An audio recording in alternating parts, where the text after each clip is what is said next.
All right. Hello, everyone. Thank you so much for coming today. We've got a fantastic turnout. So welcome to Digital Storage Futures, a panel discussion on what's new and what's next with flash, disk, DNA, and decentralized storage. So before we get started, I would like to acknowledge that today I'm speaking to you from Small Data's lab in Sunset Park, Brooklyn, which is part of the unceded land of the Canarsie and Lenape Nation. I would like to acknowledge the Canarsie and the Lenape community and pay my respects to their past, present, and future elders. So my name is Ben Fino-Radin, for those of you who don't know me, and I'm the founder of Small Data Industries. We are a lab and consultancy dedicated to safeguarding the permanence and integrity of the world's artistic record, and we do this by supporting and empowering people in areas of art conservation, digital preservation system design and development, product development, and collections management. So most of you know me. A lot of you are from our community of past, present, future clients, friends, and colleagues. So I'll just keep the intro to that. And I'm thrilled to host today's conversation. Today, we have the rare opportunity to hear from folks that innovate and engineer storage products that so many of us rely on to help steward cultural heritage and works of art. So without delay, let's just dive right in. And first, I'd like to introduce you to our esteemed panel in order of appearance. So first up, we have Steffen Hellmold. So Steffen is VP of Corporate Strategic Initiatives at a little company you may have heard of called Western Digital. So we're really, really lucky to have Steffen with us. Western Digital, of course, is one of the world's biggest hard drive manufacturers, and as well as flash, which we're going to be hearing about today. And so Steffen has more than 25 years of industry experience in senior product and technical marketing, business development, and sales. So after Steffen, we're going to have Daniel Chadash. Daniel is Senior Director for Data Storage at Twist Bioscience, where he leads product development of their digital storage products. And prior to Twist Bioscience, Daniel was the co-founder of the Genome Compiler. So Daniel has been working in the space of genomics and DNA for quite some time now. And I'm really thrilled that Daniel is going to be sharing the latest on DNA storage with all of us today. I know that's something that a lot of folks here are very curious about. So thank you for joining us, Daniel. And then last and certainly not least, we're going to have Pooja Shah from Protocol Labs. So Pooja leads product development for the Filecoin project. And previous to this, Shah was the founder and CEO of Dagny, I hope I'm pronouncing that right, a virtual reality company that built standalone VR headsets and fully immersive productivity applications. And Pooja began her career at Palantir Technologies and holds a BS in symbolic systems from Stanford University. So we are graced by the presence of some pretty brilliant people today to talk about digital storage. Just some housekeeping for our attendees. We do not have the chat enabled. We are going to have plenty of time for questions. So please do use the Q&A feature here in the Zoom room. And also, something I would like to point out, if you haven't seen it before, you can actually give a thumbs up to other people's questions. So I really encourage you to do that. If you see a question that somebody else has asked that you like, give it a thumbs up. And that way we'll know that it's a popular question and we'll prioritize it. So I'm going to leave it there, and we're going to dive right in and begin with Steffen's presentation. So Steffen, take it away. Good morning. Thank you very much for having me. Let me see that we can get the share okay.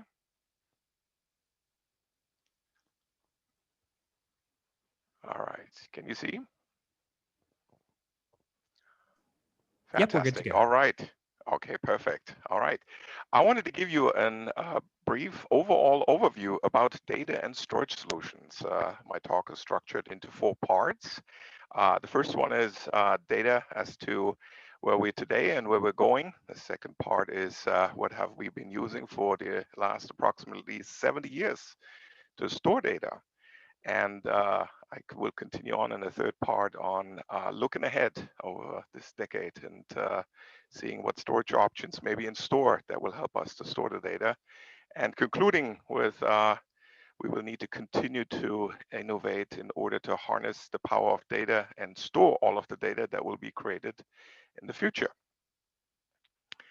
So as we are starting our journey into looking into data, we can clearly say today that data is generated anywhere. Everyone expects to have data available everywhere at any time, and data is stored everywhere. We are distinguishing today the cloud, the edge, and the endpoints to just look at the overall high-level structure as to where is data created and where is data stored. If we are diving into some numbers to just baseline us, in 2020, more than 1 zettabyte of storage solutions will be shipped. We have about an installed base of roughly 7 zettabyte of storage in the world that is used to store data. We have about 60 zettabyte of data being created in 2020. So this is our baseline where we are today. Now you probably have heard that this is coming from a much smaller base just a few years ago. So the growth rates are staggering. Look at about 30 to all the way up to 50% growth year over year in data, basically storage solutions that we will need in order to harness all of that data being created. At the same time, we need to keep it affordable. So we need to continuously innovate in order to store all of this data. As we're looking into what is needed, we can clearly conclude even today that one size fits it all does not work. So we need to have differentiated storage solutions to service all the various different needs that are ranging, if you want to look at it high level, from big data to fast data, from storing data very cost efficiently to storing data to be able to respond quickly to the needs of the service level agreements that comes along with those data, whether it's response time or whether it's time to a decision. As we're looking a few years ahead of us, just to give you a flare of at what pace this is growing, data created is growing at about a 26% CAGR, reaching 143 zettabytes in 2024. At the same time, the installed base for storage is growing at about an 18% CAGR to about 13 zettabyte.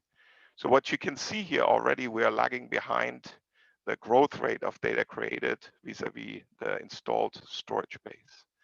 Now, that of course comes along with you have to achieve certain affordability levels in order for people to want to store data, as that is coming along with a certain value. So that is where we have the continuous need for innovation. As we look into the future, let's say 5 to 10 years out, we can certainly see that we're going to have more and more data that is colder. Now, overall data is growing, but the archive segment of storage is expected to grow strongest, reaching almost 50% in 2030 of all storage products being shipped. So with that, we have a rough distribution of about 60% of data being in the cold domain, 30% in the warm, and 10% in the hot domain. With that, we have a slew of products that are used to basically store all of that. I wanted to take you into memory lane and walk you along a couple of industry firsts.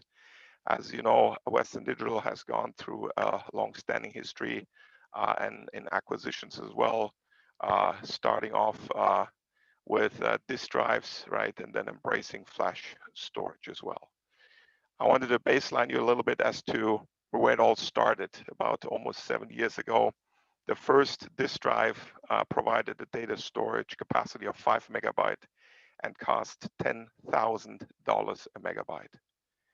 Now you can say that within the second half of this decade, we'll probably see these prices coming to less than $10 a terabyte, just to give you a rate and pace of innovation that you've seen come along with that. The first SSD was introduced in 1991. Back then, 20 megabyte cost $1,000, or it was $50 a megabyte. Now again, when you look at that, we should see sub $50 a terabyte at the end of this decade. Again, rate a pace of innovation. In 1995, M Systems back then introduced the first embedded flash drive. This was for applications that were not using a removable, but rather installed storage. As you can see, the innovation continued. Within 2000, we've seen the first USB flash drive. And remember, I was always told that the lowest cost solution wins. So back then, people challenged whether floppy disk drives would go away. Well, the decision is made as we're looking at it today. In 2008, we saw the first 1 terabyte portable HDD being introduced. And in 2012, the first 2 terabyte portable HDD. Again, rate a pace of innovation very, very fast. In 2013, we've seen innovation of the using helium for hard disk drives, especially for enterprise, to drive capacity and energy efficiency, reaching 6 terabytes. In 2016, we saw the first 1 terabyte SD card. And continuous innovation thereon spanned from the first NVMe over Fabric SSD being introduced in 2016 that allowed us to connect SSDs to a network. In 2019, there was the introduction of zoned storage.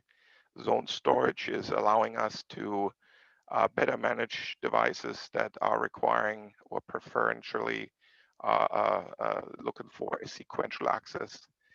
And in 2020, we've broken the 100-layer 3D NAND barrier and are continuously racing on to scale down cost, scale up capacity, and at the same time, increasingly look at sustainability. So looking ahead, after a little bit of walking down memory lane, this is a high-level view on a decade perspective of what we may see in the industry. And I'll walk you down all of the optionality. And it becomes very clear that we need a number of products in order to service everything. Now, whether all of these will be deployed in market at high volume, we will see, but I want to make sure that you understand the technical options. This is an overview that is structured in the x-axis on capacity, terabyte. You can also say the inverse is endurance. On the y-axis, you have performance latency, as well as data retention. So we try to actually take a fairly complex description of a product into a simplified view. If I go from the hot to the cold domain, we're starting off with a fast SSD. Think of it as it's using low latency NAND. It's maybe 10 to 20 microsecond access time and provides probably the highest IOPS to be seen there in the storage domain. The next step would be a compute SSD. Of a compute SSD, you can think of it is intended to be used in compute application where you see a lot of writing occurring. So it's for write-intensive applications. A storage SSD is typically used in a storage system where you are seeing more read-intensive workloads. The cold SSD that spans us now into then the millisecond domain is, with regards to latency, is for infrequent read and write access. So that is the spectrum of solid-state storage solutions that we can envision for the future. If I continue on, what you may see within the hard disk drive domain is a flavor of solutions as well, spanning from a warm HDD. Think of it as several hundreds of IOPS that is achieved through dual or multi-actuator technology, as well as your traditional HDD that is running at maybe 100 to 150 IOPS roughly.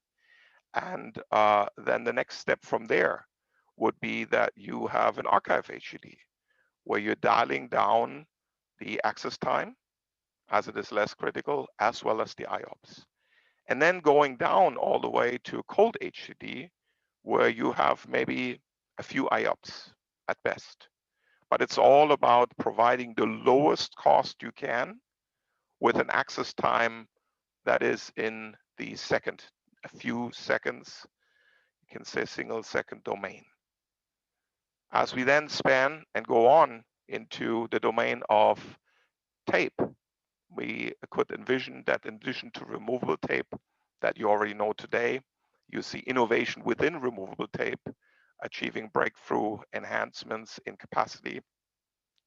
But we can also envision that you may see fixed tape, which is the integration of a single tape into a single tape drive that allows you to integrate the head and media basically tighter, similarly as it's done within the HDD technology. With that, you can achieve a faster access time within the tape domain that may be, in the domain of faster than 30 seconds, to give you an idea. And then we have, as we go further down into the colder domain, we may have optical storage there, glass, as well as ultimately, we expect to see DNA storage being used to store data for hundreds, thousands, or even tens of thousands of years.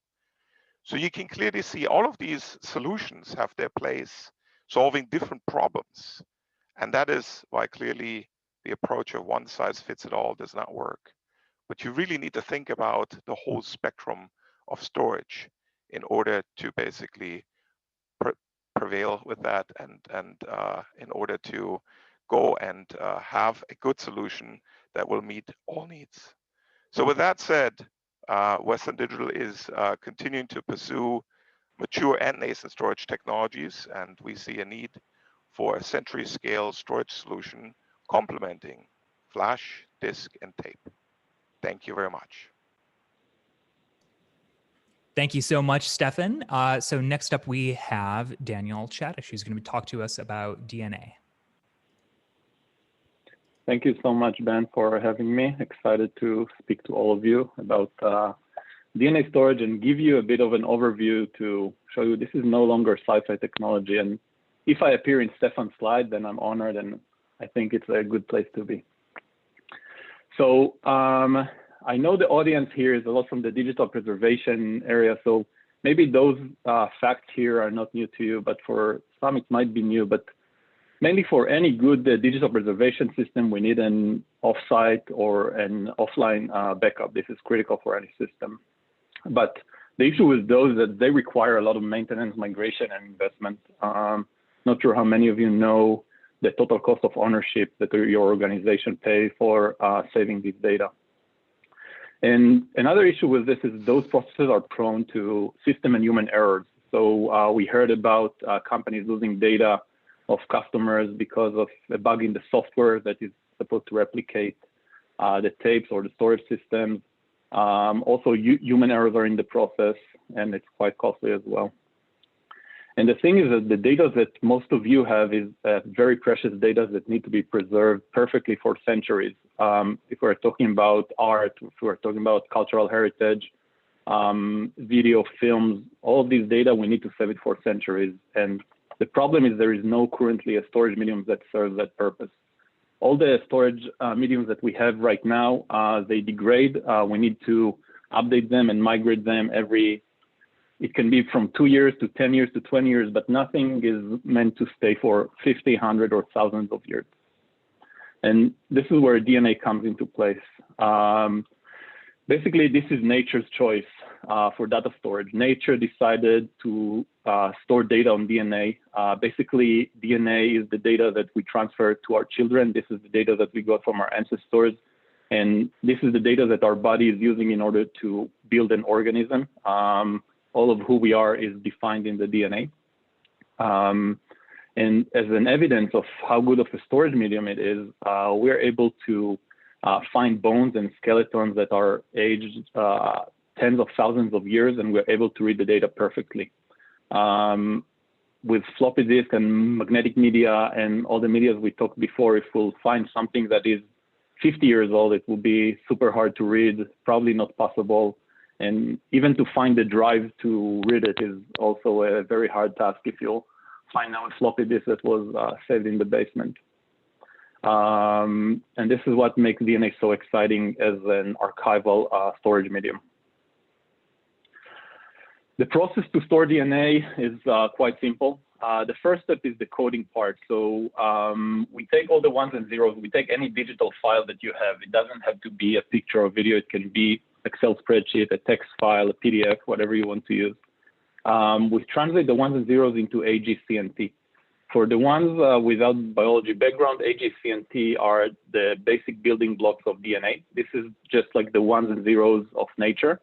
Every organism, every plant, every animal, every human being is built from those 4 letters, the AGCNT. So we're doing this coding part, and then we take the AGCNT and we do a process called synthesis. This is the process of writing DNA. Twist developed its unique DNA printers that is able to print DNA in a very high scale and high quality and a low cost. After we do the synthesis, we do the storage. This is where we encapsulate the DNA in some kind of a storage medium. And then once we want to read the data, this is step 4. We open the storage medium. It can be a capsule, it can be a glass bead, it can be whichever storage form factor we want to use. We take the DNA, we do a process called sequencing. This is the process of reading DNA. And once we get the AGCNT back, we can decode the data into ones and zeros again. And the nice part about it is the time between step 3 and step 4 can be thousands or tens of thousands of years. So the DNA can stay like that in those capsules basically for thousands of years without any maintenance and without any need to migrate it, copy it, or retrieve it. To give you an idea about how DNA storage looks, or a bit about the size, so what you see here is the size of a business card. That's kind of like a bit smaller than Twist, the silicon chip that we use in order to make DNA. And basically in all of those dots here, we can put DNA, and basically each one of those dots can contain 1 terabyte of data. So think of it like having 1,000 hard drives on a business card. Like that's how dense and small DNA is. Now, to sum up why DNA is good for data storage and especially for archival applications. So I'll touch the sustainability part, the last one, but let's start with the durability. That's one of the most important aspects of DNA. It is stable at room temperature, basically almost forever. We don't need to replicate it every 5 or 10 years because it doesn't degrade as other mediums.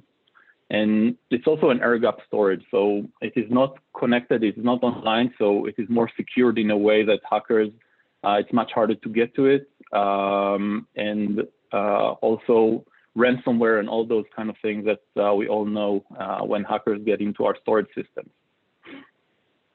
The second thing is the TCO, so the total cost of ownership. This includes all the money that we put on the resources in order to preserve data for a certain amount of years. And the nice thing about DNA is that you pay once to write it, but then you don't have the maintenance. So you don't have all the costs associated with the regular media of buying new media, buying new drives, buying new hardware, electricity, air conditioning, all the costs that are associated with running a data center. And another nice property of DNA is that we can make more copies at a fraction of the price. So DNA is very unique in a way that the process to copy DNA is a biological process. So let's say that we have 1 terabyte of data on a hard drive. If I want to make 3 copies, I need to buy another 3 hard drives of 1 terabyte that will cost the same as the first one. In DNA, it doesn't matter the size of the archive. We put it in a tube with enzymes and few chemicals, and we make the process of copying. No matter if it's 1 petabyte or 1 megabyte, it costs us the same price to make those copies.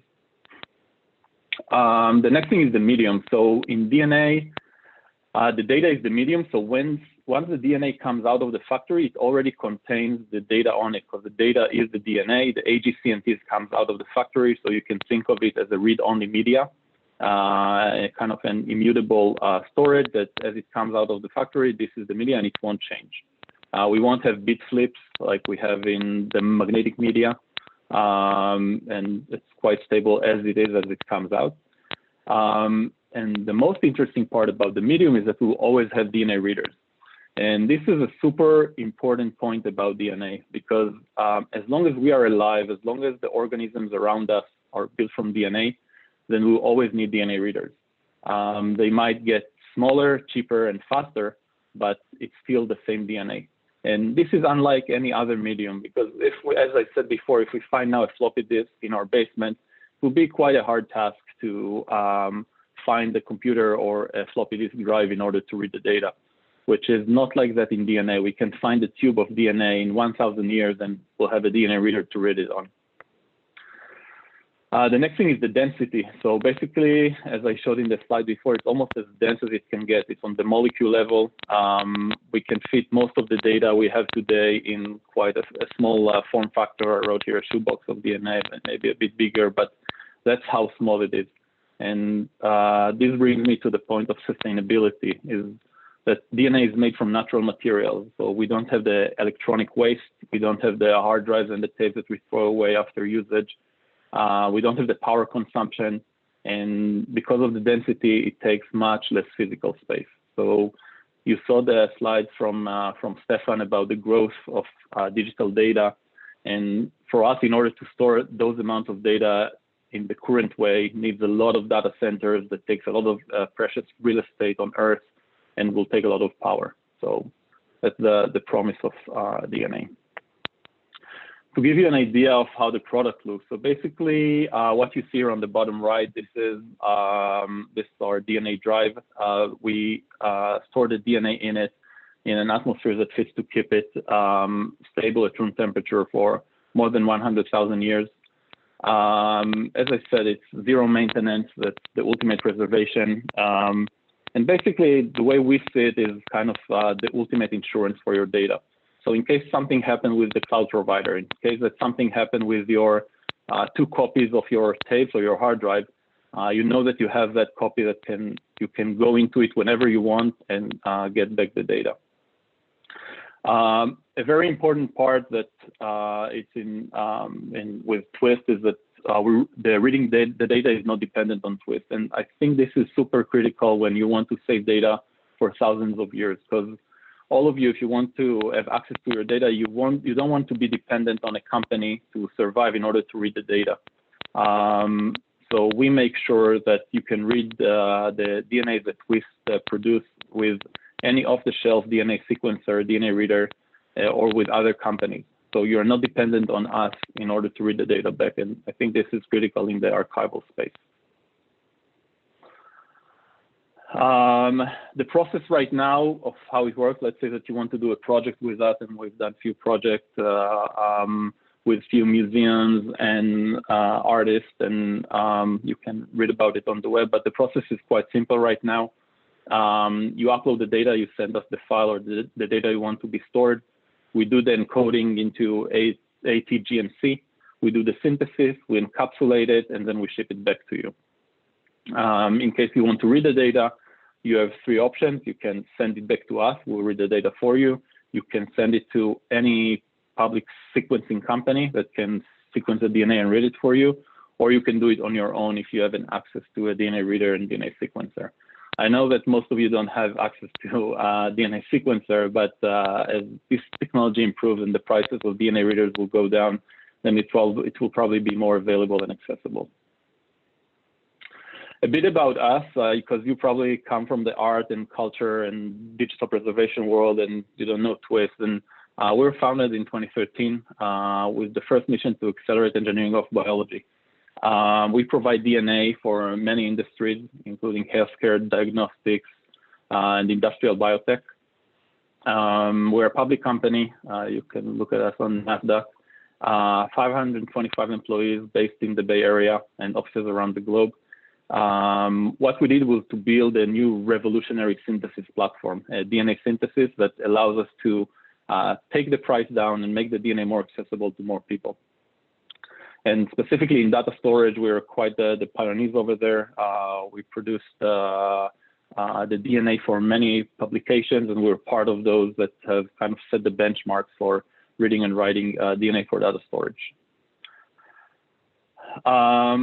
Just about the cost a bit, because this is a question that I get asked a lot. So what you see on the right, this is the TCO graph. And this is an important message here is to show here that the DNA cost over the years is flat. This is a flat line that basically you pay the cost up front of writing it, but after that you don't have the maintenance or the yearly cost. And what you see here on the dashed blue line, this is the cost to store in the cloud. This is the lowest tier of Amazon deep archive layer. And you can see how it goes up over the years because you pay monthly or yearly to store your data over there. The next one is the red dashed line, and this is if you decide to build your own system on tape, on-prem, and the other ones are DNA. And it doesn't matter which price we will get to in DNA. In some year, it will cross the line with the other storage options, which makes it also more economical after a few years. So let's just take the example here. If I want to store a single episode of a TV show, which is right now it's 100 terabytes, but in the future it will be bigger because we're using higher resolution cameras and more things in the TV shows. And I want to save it for 100 years. So on tape, this will basically cost me around $1.2 million to store that for that long. While on DNA at the price of $100 terabyte, we're talking about 100K. So you can see how the difference will be once DNA is at $100 terabyte. We're not there yet. We're kind of where Steffen described the hard drives and the flash in the beginning. We're at the beginning of the technology curve, but we do expect to see it coming to even lower than $100 terabyte. Just to give you an idea of projects we did, and in case you guys want to do a project or try this one, and then we did some with Netflix, with UNICEF, with the Montreal Jazz Festival, some projects with Microsoft and University of Washington. It's all out on the internet. You can search for that and see the different projects we did. Quite exciting stuff. The last thing I wanted to announce, and probably you guys didn't read it because it's kind of like on a more different blogs, but we launched the DNA Data Storage Alliance together with Illumina, Western Digital, and Microsoft. We built an alliance in order to promote and to push forward the storage medium into the storage industry. We already have 16 members from different fields because it involves both DNA and storage and cloud and academia and more.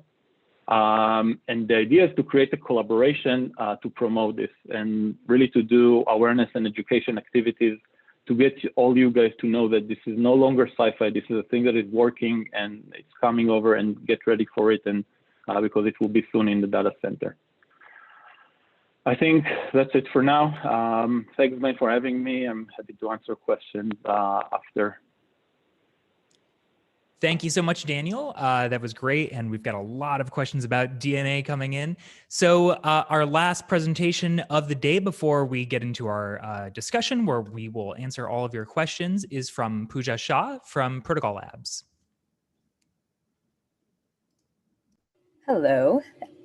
This is super, super interesting. So thank you so much for the opportunity to be here. Hopefully you can see that. So as Ben mentioned, my name is Pooja, and I work at a company called Protocol Labs, and specifically on a project called Filecoin, which is a decentralized storage network. So today I'm going to talk a little bit about decentralized storage and why we think this is a really important storage foundation for humanity's most important information. So when we think about decentralized storage, it really plays within this space of technologies, which I'm sure pretty much everyone has heard about, which is, we call it the Web3 space. It includes cryptocurrencies like Bitcoin and Ethereum, but it also includes a number of other projects as well that are trying to really just replicate the sort of Web2 stack, just like the infrastructure of the internet that as it exists today, except changing the fundamental infrastructure to be fully decentralized instead of relying on centralized companies and protocols as is the case with the internet today.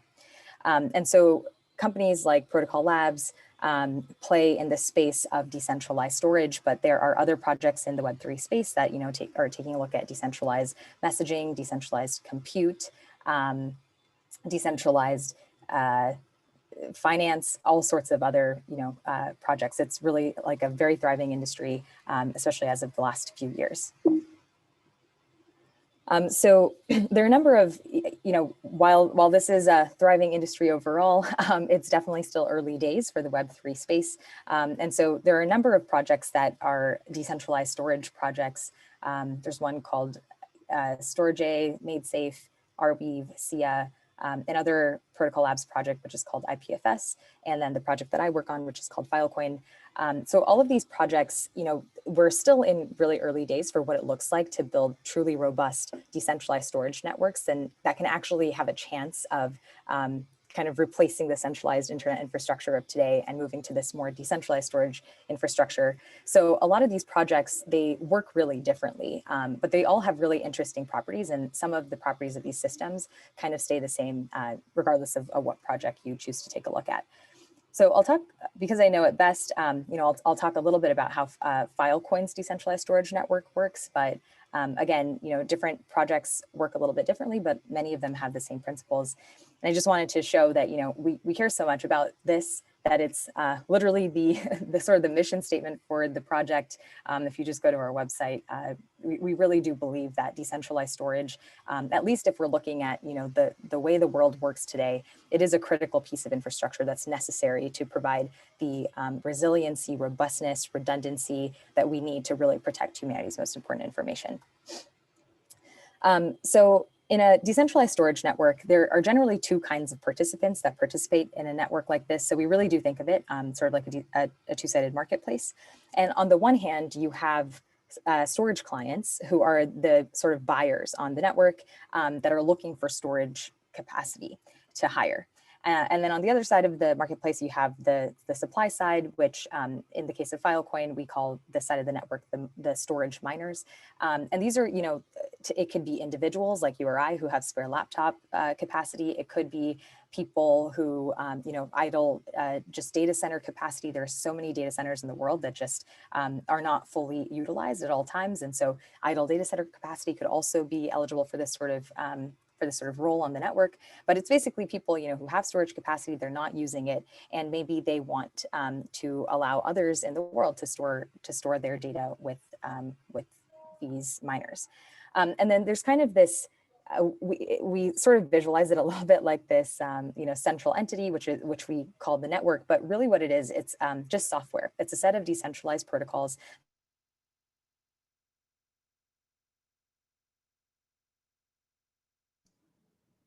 Oh no, it would appear that we've lost one of our panelists, Pooja. Unfortunately, she had to dial in from the airport, so I guess the internet turned out to be not so reliable there. So I guess what we can do is begin to dive into our Q&A, and hopefully Pooja returns before too long. I guess let's go ahead and I think, Steffen, I'd like to begin with you. There are a few bits of, there were a few terms that you used in your talk that I think maybe not everyone in our audience will be familiar with. So I was hoping we could maybe like run down a few of those and explain what they are for people. So the first one that you mentioned was something called NAND. What is NAND? Oh, Steffen, you're muted. I'm sorry, now unmuted. NAND flash is a solid-state storage media, basically, that is able to store digital data in the form of most recently a charge, right? That you can imagine like this. I always like to refer to it as overly simplified, like a glass of water that's either empty or full. And if you want to have multi-level cell, right, then it's filled, a third, maybe 2/3, and right, 3/3. So that you can represent different fill levels, right? Again, if you want to overly simplify, what basically flash is and how it stores the data, right? The trick here, of course, is to have it highly dense on a semiconductor chip so it can store, right, in the terabit plus range. So it's flash where it's storing the data as kind of like little units of electricity. Think of it as charge, yes. Great. So you said Kaggle. What's Kaggle? Yes. compound annual growth rate. That is a measure of what something grows each year over a certain period of time.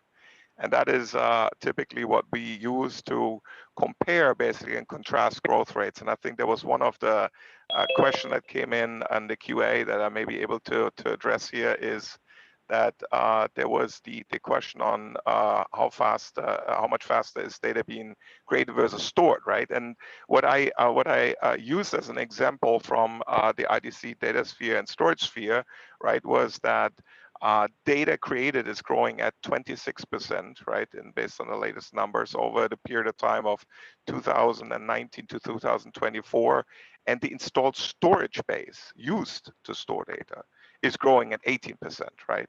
So I personally believe we may see actually even higher growth rates, right? Because what we've seen is an acceleration, especially also in the most recent pandemic, right? People are putting more basically digital, right? So as a net result, it's fair to assume that people will store more, right?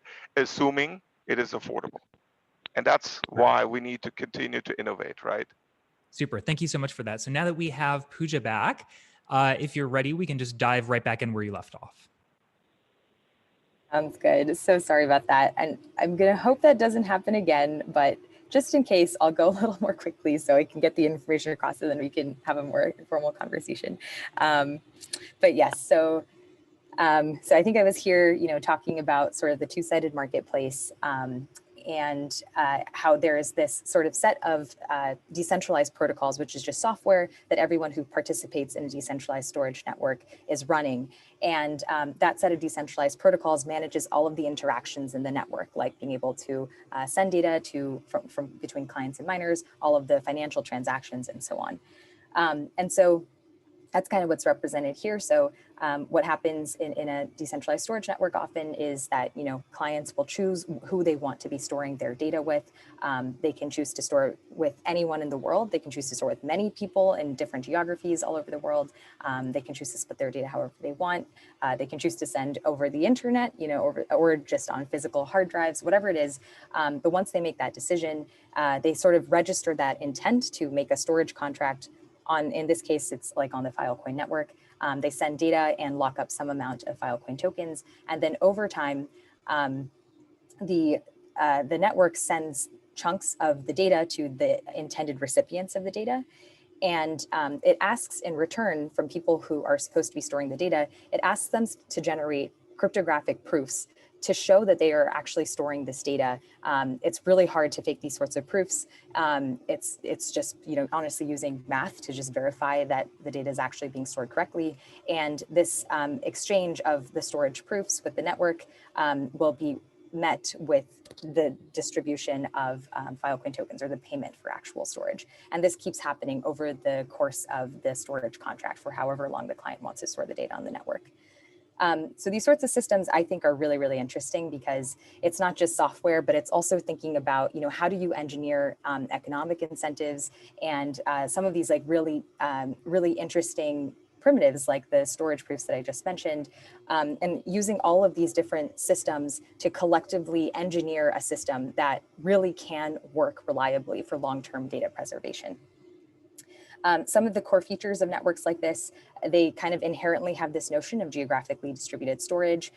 Users who store their data on networks like this have full customization over how, I mentioned a little bit, how many redundant copies do you want to store, where do you want to store them, how exactly do you want to store them, what price do you want to pay to store the data. So there's a number of storage parameters that are fully customizable.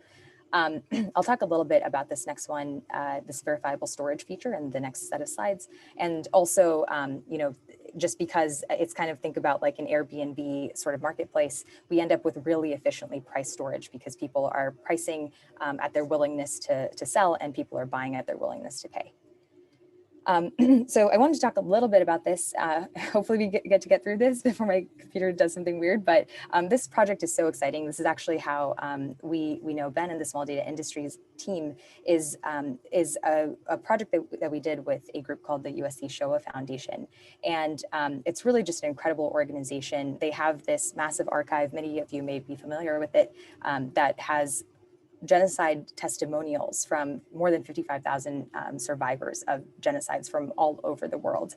And this project was really interesting because they wanted to, this group wanted to have some way for them to be able to have like a publicly verifiable record that this data, this testimony was legitimate.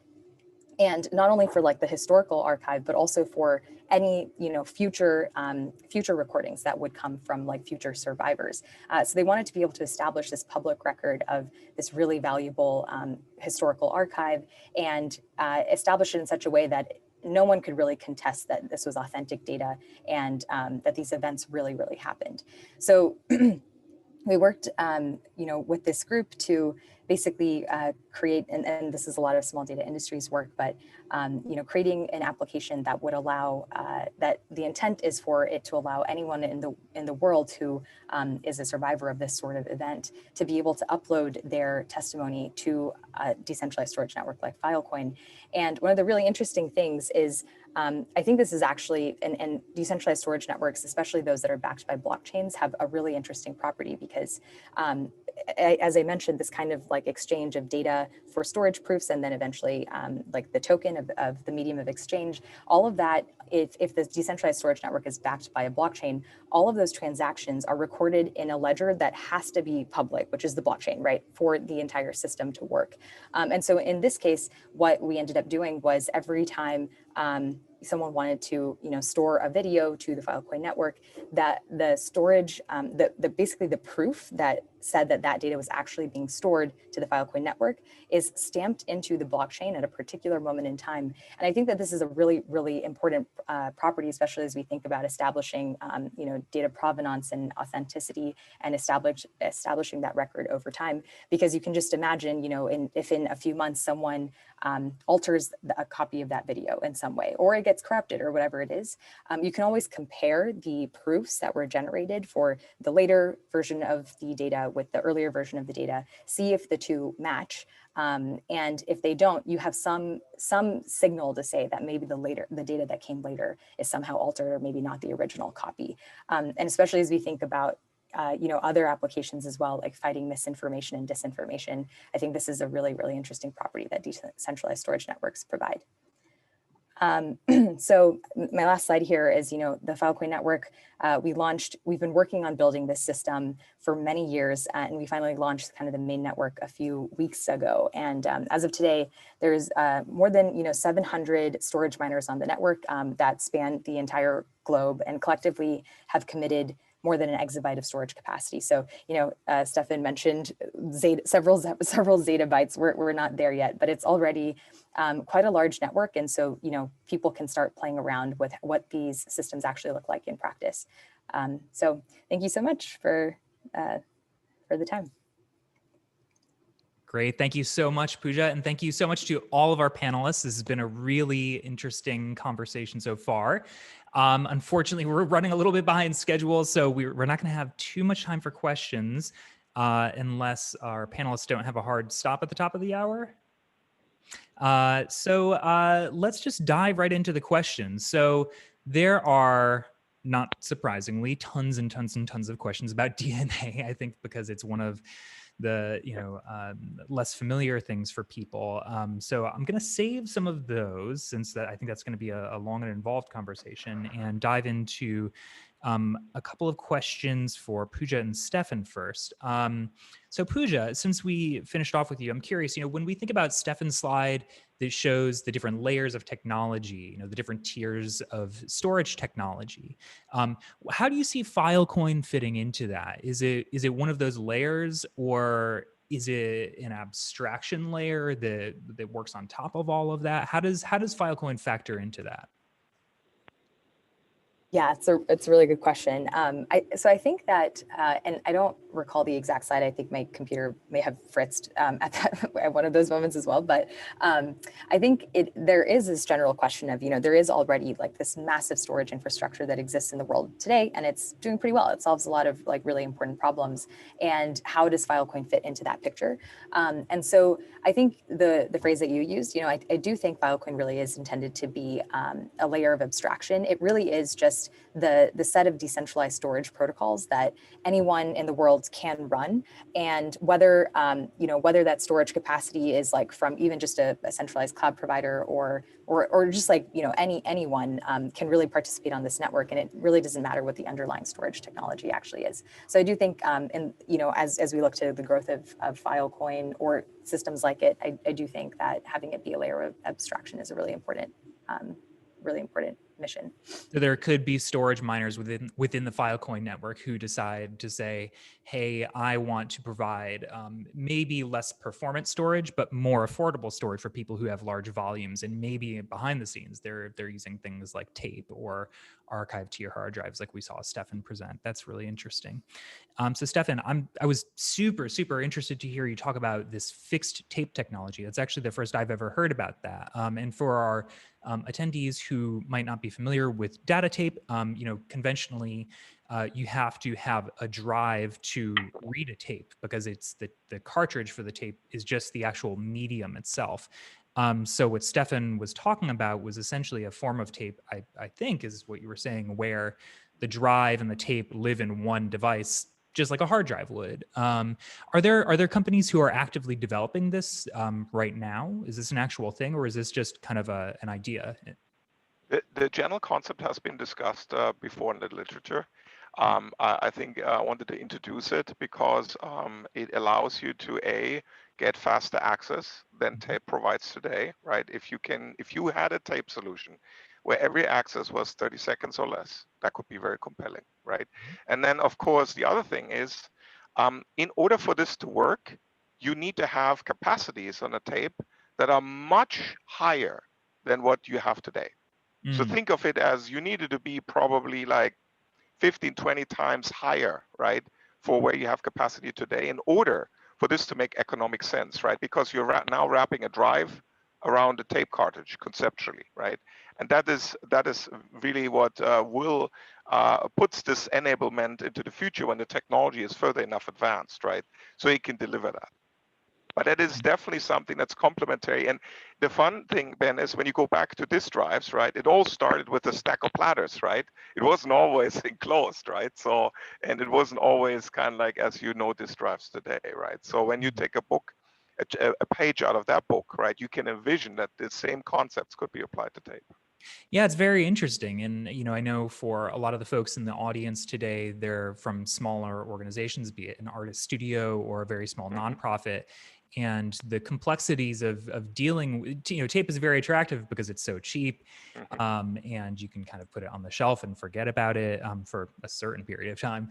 But one of the challenges is that kind of generation issue with, backwards compatibility with tape, whereas if the reading device is part of the actual storage device, that kind of simplifies that in some ways. So Daniel, I have a question about the price of DNA storage. So, your slide showing TCO was saying when it falls to $100 per terabyte. I don't know if you want to speak to what it costs today. I know it's significantly more than that. But my question is about, when we look to hard drive as an example, and we talk about the falling cost of disk, which Kreider's law is the term that's used to refer to the curve of the falling price of hard drive storage over the years. So what we've seen in the hard drive industry is they've kind of always missed their projections in terms of the growth of capacity and therefore the falling price. And that comes down to kind of engineering and physics, because the kind of like next big spurt in terms of density and therefore price. With hard drives, it often has to do with, Steffen talked about like helium-filled drives. That has something to do with that because they're cramming more platters inside of them. There's also energy-assisted writing technologies that they use to make the bits on the drive even smaller and smaller and smaller. So with DNA, I'm curious, when we get down to brass tacks, what is it that drives the cost factor? So we can maybe think about that day where it will be $100 per terabyte. What does that mean? Is it kind of about the speed of the sequencing, or what really drives the price? Great question. So what drives the price in DNA synthesis is how dense and how small we can do the silicon chip and do the process of writing the DNA It's kind of what drove the cost down of compute and are able to miniaturize the process. And what happens in DNA is then when we put like on a smaller scale, we use less reagents and less cost in making the DNA, and we can make much more DNA on the same silicon chip, the form factor that I showed before. And on our roadmap, we plan to get even to much lower than $100 terabyte. This was just a number we put there to show when it crosses, but we plan to get to much lower than this in about 4 to 5 years. We expect it to be there. But right now we're in the megabyte scale. In 2021, we'll be on the gigabyte scale, and we'll just move up along until we get into the petabyte scale as well. Interesting. So it seems like with all the media at the end of the day, it comes down to density, engineering and density that drives the price. Exactly. So while we're on the topic of DNA and cost, we had a question from the audience about the cost of access for DNA, and they were wondering if you could speak at all to what costs are associated with actually reading back DNA. Yeah, that's a great question. So right now we're talking about hundreds of dollars per megabyte. It varies between the size of the project that we're doing and the customer and few things around it. As right now, this is not kind of a production line. We're doing projects. We're just able to select just a few of them as we are in the process of developing the technology. But we're expecting to see a price drop. Basically, every 6 months, we'll see a price drop of DNA, a significant one, and make it more accessible. Regarding the reading of DNA, this is also a super important part of DNA data storage ecosystem, and not with, but other companies are working to make the cost lower over there. Right now, I don't have the numbers straight from my bed, and I don't want to speak on behalf of those companies about what it costs to do it on their machines, but this still needs to get some improvements in order to make it a thing that you can easily read. But the nature of data that you store in DNA is kind of write once, read never, or write once, read seldom, which is archival. That is kind of the third copy, and you only need it just in case you have a disaster with your other types of storage that you need for more accessibility. Great, thank you. So while we're on the kind of economics topic, Pooja, somebody from the audience had a question for you about, in their question, they're speaking to how there's really solid trust in the Filecoin network, and that's kind of like built into the system. But what really prevents people from storage miners from, say, like pulling out of the network?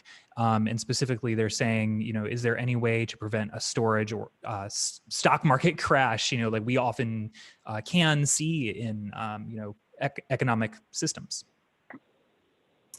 Yeah, it's a really great question. And it's exactly because the Filecoin storage network is also an economic system that the chances of something like that happening are extremely low. So, I mentioned briefly that how we've been engineering economic incentives and just mechanisms to make sure that the data, data that's stored on the network, as long as people want it to be on the network, it should never die. It should never leave. It should always be available.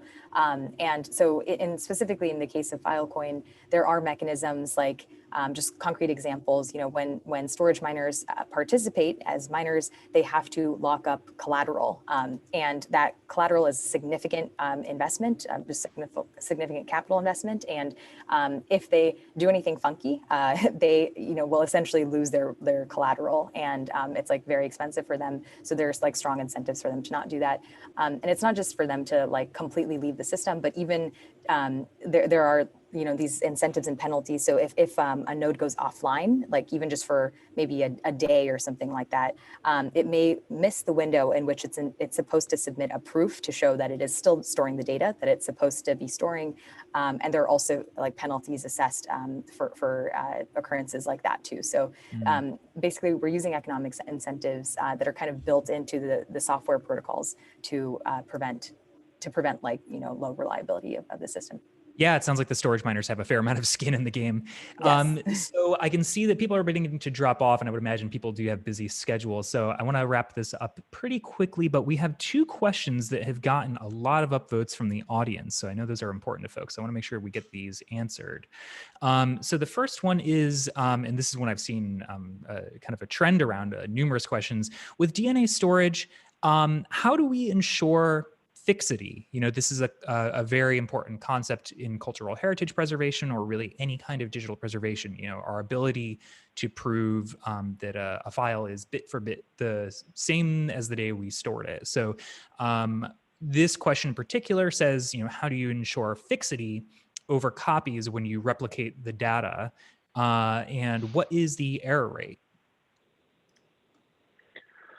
Great. So the error rate really depends on which provider you work with. It can be 1 to a few thousands of letters when we talk about the synthesis, and 1 into hundreds of thousands or tens of thousands when we're talking about copying. But what we do around that is on the process of making DNA, after we make the DNA, we're able to read it and check that everything is okay. We're able to really to get back the full file with the CRC or the checksum that we're putting in to make sure we can do that. Another mechanism is that we put into the codec. So just like we have in other forms of media, we take some part of the data to invest in error correction and error detection codes. So it will allow us, in case there is an error, we're able to detect it and retrieve it.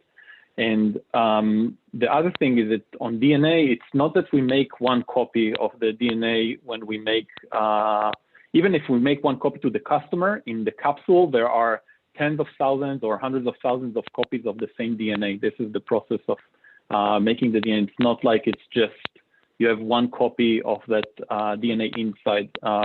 Then when we're doing that, when we're reading it back, we're able to filter out if there are copies that are not good. But that's the process that we're doing. And specifically in DNA data storage, we are making it up from short sequences of 200 letters. It's not like a very long sequence of few thousands, which decrease the chance to have errors in the process. Fantastic. Thank you so much for that explanation, Daniel. So it sounds like DNA, much like hard drives, much like Flash, and even much like Filecoin, it has error correction built into the medium itself, because it's just assumed that there will be read-write errors in the process, because all media is fallible. So the correction of those actually has to go into the engineering of the medium. Otherwise, it just wouldn't work. So our last question from the audience, I think that we'll be able to take today, is a really, really great one. And it's a topic that is increasingly being talked about in digital preservation. And it's sort of an environmental sustainability and responsibility question. And the person is asking, while there's a lot of innovation around creating new forms of longer lasting data storage, which obviously is good for sustainability, is there simultaneous progress made to focus on responsible ways of disposing of old storage media, or, you know, for instance, recycling old drives and servers?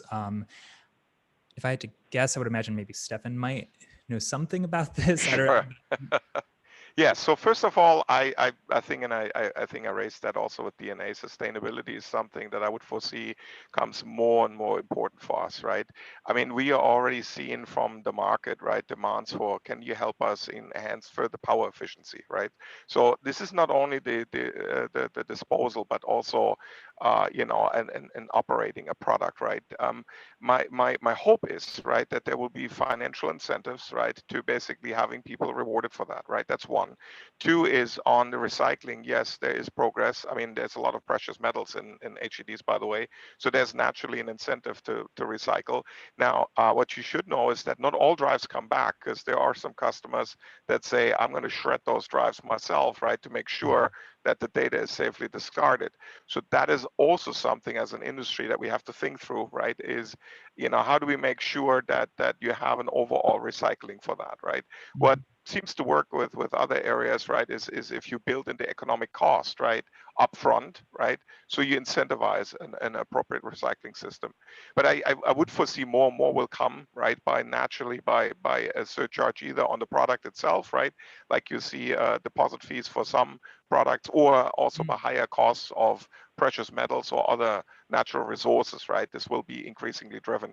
And I'm always for, let's try to get ahead of the ball and not the market force us for that, but let's try to innovate, right, and offer enhancements, right, so we can be the drivers.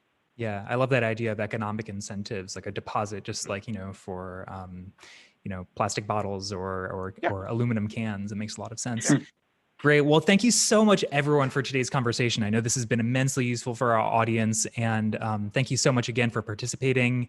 And thank you so much to our audience for attending today. We hope you enjoyed this, and we'll look forward to inviting you to our next webinar like this. So thank you so much, everyone. Thanks, Ben, for hosting us. Yes, thank you very much. Goodbye, everyone. Thank Take you. care. Bye-bye.